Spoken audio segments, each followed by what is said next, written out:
When I proposed this talk, it was going to be about inclusivity and why it was so great. We'll find out more later. First of all, you can't give an E&I talk without yourself. So my pronouns are she, her. I have an invisible disability. In fact, it's a really big deal that I am here without my dog. This is the first time I've been to a conference without my little protector guy. And for any of you that might be visually impaired, I'm fat and I'm in my 50s, although I've been told by someone here that I'm fabulous. So here's my dog. He's really cute, and you can see him in his Right the Docs Portland badge. And my cats are cute too. So the too long didn't listen about this talk is, what's actually more important than diversity and inclusion? Belonging and psychological safety. So basically my thesis was right as far as it went. As I researched, it did not go far enough. So let's start by defining the basic terms of diversity and inclusion. Here's one definition this is my definition of diversity: understanding that each individual is unique and recognizing individual differences.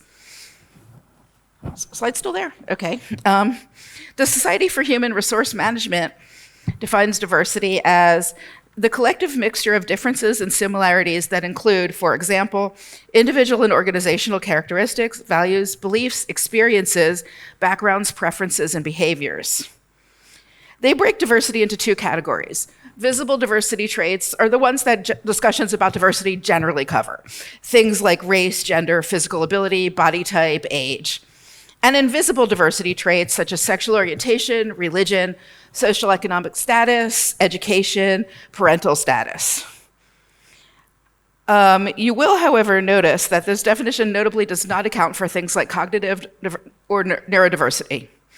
And then there are things that are frequently left out of the conversation, like people with disabilities, indigenous people, caregivers, autistic people, people with intersectional or liminal identities. And also, the standard definition can be problematically US-centric. Atlassian, an Australian company, did an internal study, and when asked what diversity meant, the answers by a majority of people included African Americans. Now, inclusion. An inclusive workplace values and provides equal opportunity to all employees, regardless of differences, to achieve their maximum potential. Again, the Society for Human Resource Management, their definition is slightly different. The achievement of a work environment in which all individuals are treated fairly and respectfully, have equal access to opportunities and resources, and can contribute fully to the organization's success. So you'll notice their definition is about the organization rather than the people in it. So, again, diversity is the state of hiring or having a wide variety of employees, and inclusion is the practice or policy of including people who might otherwise not have been included. Now, unfortunately, diversity and inclusion has been producing discouraging results. Fewer people are actually making an effort to improve D&I, even though we think it's growing. Underrepresentation and lower retention in the tech industry is a problem, and there's a severe perception gap between what people think diversity means and what progress really looks like. For example, you don't say, "Ooh, there's a gay guy on my team," or, "Well, we've got a woman in a wheelchair, problem solved." Yeah, that's not it. So there's something that's very real right now called diversity fatigue. And what happened here? There's been slow progress because it takes a lot of energy or resources to solve complex problems, and it's really difficult to stay committed when the progress is slow. And most D&I programs have a wrong focus. They focus on increasing representation numbers of a narrowly defined category of diverse candidates instead of focusing on belonging and inclusion throughout the whole company. And there's just too many issues. People feel like they can't make a significant difference when it's such a complex web of problems, and they just, freeze. They can't take action. How do you combat diversity fatigue? First of all, Atlassian has discovered that one important thing you can do is to focus on team-level progress. Most of the current conversations focus on a company as a whole. But if women or people of color, for example, are only found in select departments or at the lower levels of the company, you don't have the complete value of a balanced team. Company-level reports look at a unit that's too big for people to influence. I can influence my team. I can hire for inclusion and for balance. I can't really influence Twitch as a whole. And so how do you make people feel like they've done something important? You make it smaller focus. You want to foster a sense of belonging and inclusion. Give individuals in your team the skills to make an impact within their sphere of influence and raise collective standards about how people engage in the workplace. Listen to marginalized people, believe what they say, and listen to them for their solutions because the expertise is valuable. And finally, proven best practices. You can create tactical programs to address representation and retention issues. I can't give you specifics of that because in every country, in every region, that's going to be different. However, something everybody can do is hire for value alignment versus culture fit. Culture fit can be code for everybody here is the same, which is the exact opposite of what you want. Whereas value alignment means everybody wants the same thing out of their work, out of the company's success. And it's not a bad idea to create opportunities specifically to help people from underrepresented groups grow and develop. Now I want to talk about belonging. What would it mean to go beyond diversity and inclusion? How can we give every member of our teams a sense of belonging? These, by the way, are not rhetorical questions. I'm going to have an unconference session tomorrow, and I really want to hear your ideas. Research shows that people who feel that they belong perform better and are more resilient.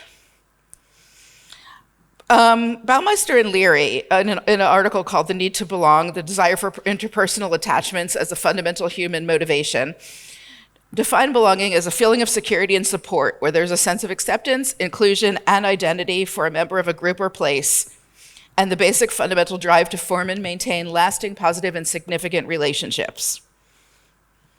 So, we want to make people feel like they belong. We want to create a balanced work culture. Focus on a sense of well-being for everybody. Let employees feel like they can be authentic at work. Do not ignore differences. Normalize how we talk about them.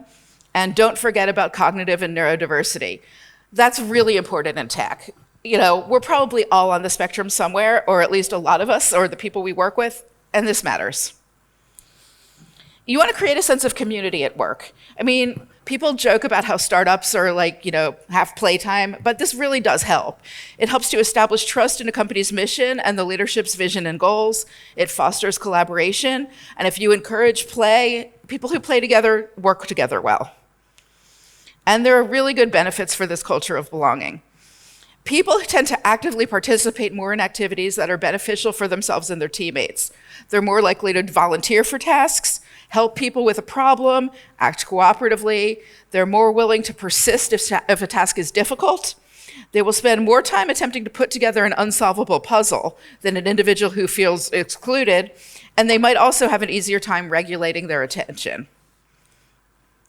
So, what do we have so far?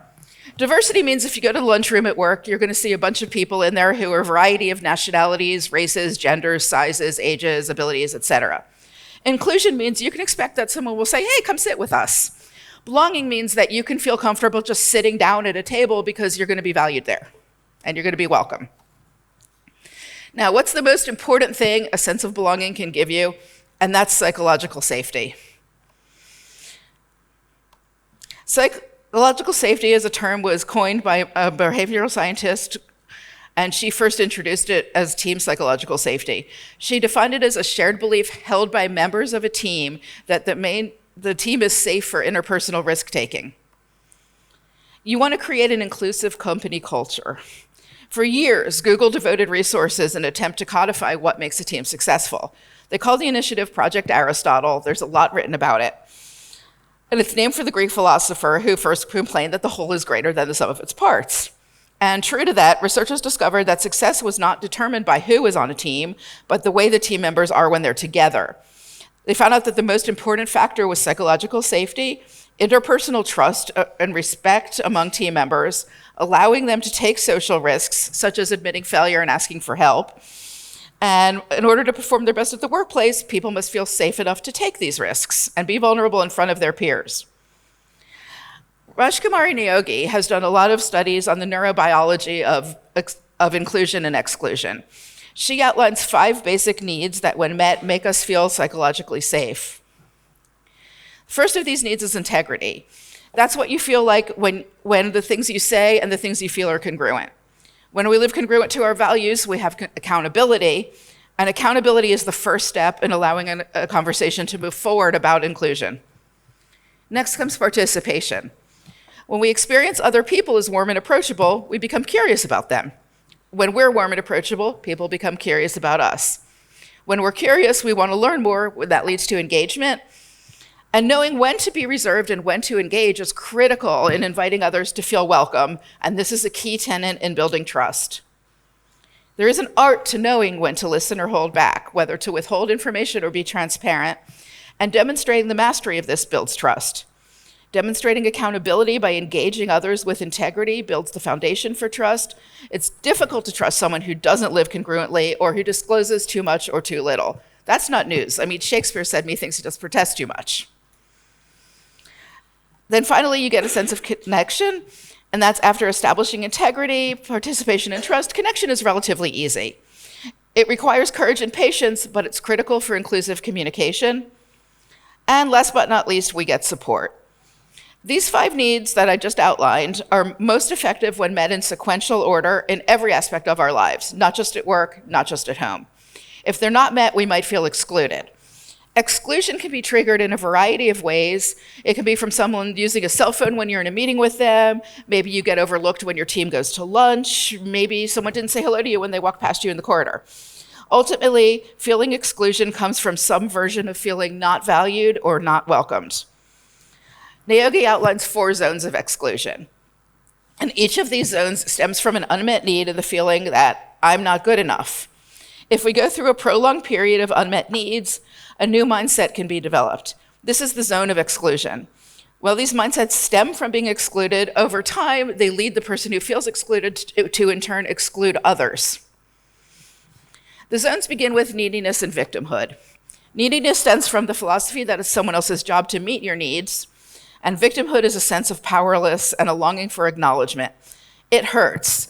Neuroscientists have discovered that if you feel this, it actually registers in the brain exactly the same as physical pain. Entitlement and righteousness are the next 2 zones, and they can be more difficult to understand because we generally think of these as somebody who excludes others because they're malicious or because they're ignorance. That's actually not true. Seeking to escape the pain you feel can result to us moving to these other zones of exclusion, and it's a way of self-preservation. How do you taking care of yourself? And if we've been in the zones of neediness and victimhood too long, we can end up feeling entitled or self-righteous. So now it's time to take action. When we have the same basic need, how we want those needs to be fulfilled is unique.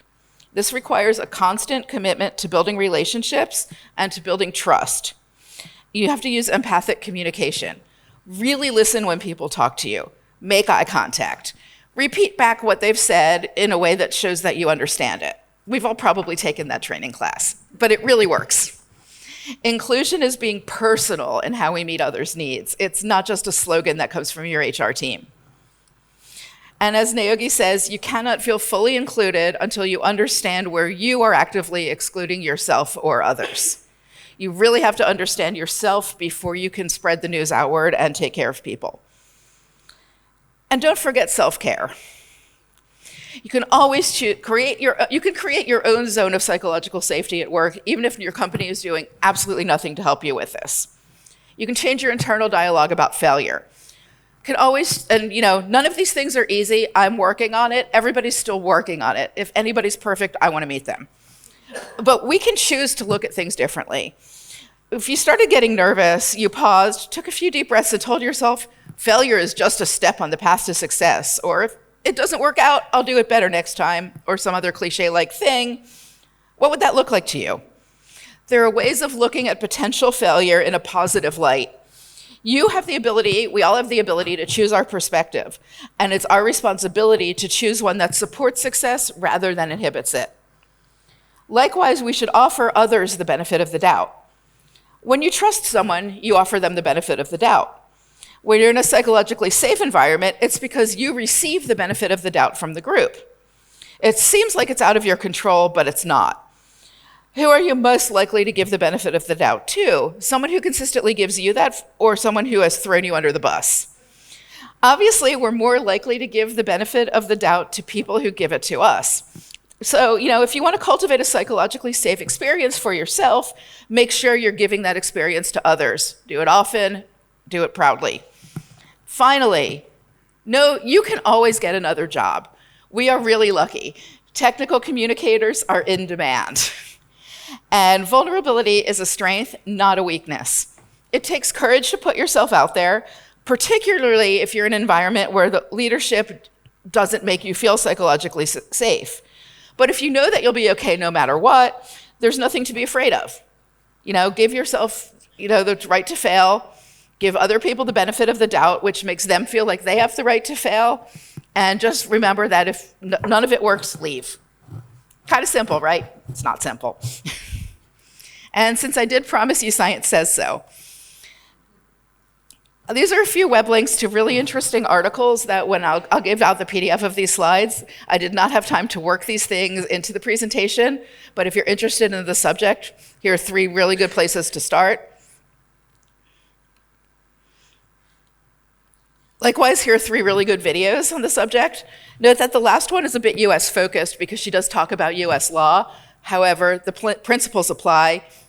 Mind you, it's YouTube, don't read the comments unless you're really into reading racists. And here are 3 women working in the field that I particularly admire, who I've learned from, and links to read what they've written. So, thank you.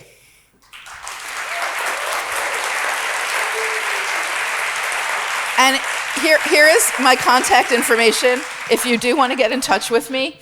I don't tweet much, but I read other people's tweets. My dog and I both have Instagram accounts, and there's my email and my LinkedIn.